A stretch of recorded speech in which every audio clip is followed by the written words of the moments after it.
Hello, this is Dr. Eric Bricker, and thank you for watching AHealthcareZ. Today we're going to be discussing why CEOs don't care about healthcare.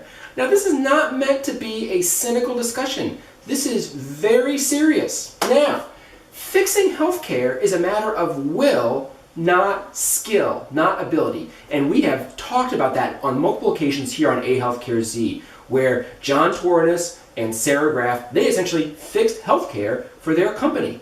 And Marilyn Bartlett and the state of Montana essentially fixed healthcare costs for their state. And the Allegheny school system in the Pittsburgh, Pennsylvania area, they essentially fixed their healthcare costs. So there's different ways to go about doing this, but we know how to do it. It can be done. It's just a matter of will, of actually doing it.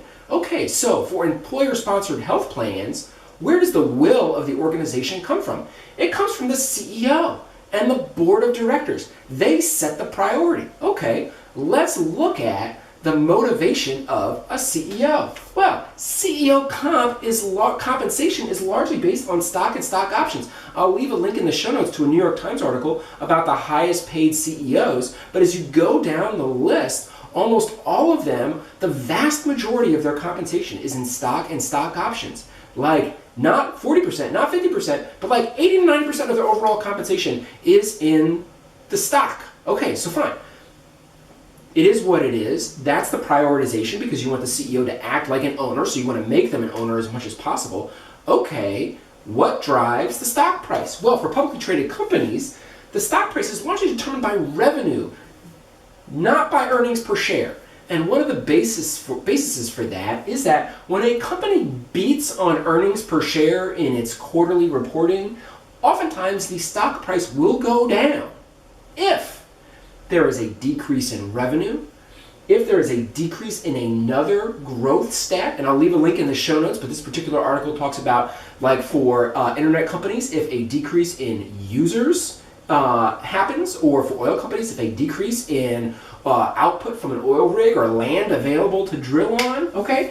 And then also for guidance. So even if they beat on the earnings, even if they do well on the revenue, but they say, hey, going forward, revenue is going to go down, then the stock price is going to go down.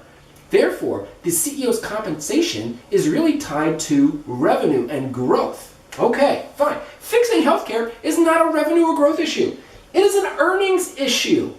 And in fact, there is an opportunity cost. For every minute that a CEO thinks about healthcare, they are not thinking about sales and marketing and product and growing the company. So I'm not saying CEOs are wrong for that. I'm just saying that's how they're motivated, that's how they're compensated, that's how it is. Okay, what are the implications of that? That means that groups of employer-sponsored health plans that actually do care are private companies that do not have to publish their earnings and their revenue, that do not have short-term shareholders that need to be pleased. And that's the example of John Torres. So John Torres was not only the CEO of Sarah Graff, he was one of the largest owners of Sarah Graff, if not the exclusive owner of Sarah Graff. Now, when I've heard John Torres speak, he didn't talk about how much of Sarah Graff he owned, but the point is, he owned a lot of it. Okay, so he had a long-term vision for what he wanted Sarah Graff to be, and he cared about earnings.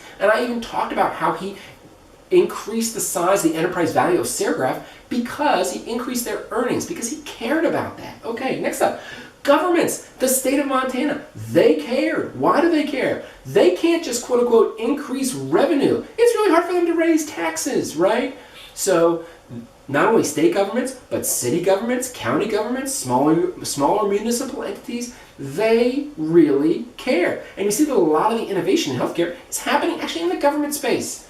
Not federal, but those other levels. Next up, school systems really care. Again, the Allegheny school systems, right? This is where more and more money has to be spent on teacher and staff healthcare. That doesn't go towards books, that doesn't go towards the school buildings, it doesn't go towards the teacher's salary. So absolutely for school systems, healthcare is eating away, and they care. And the Allegheny school system, they cared.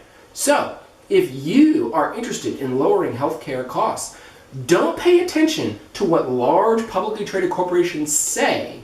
Let's pay attention to what they do.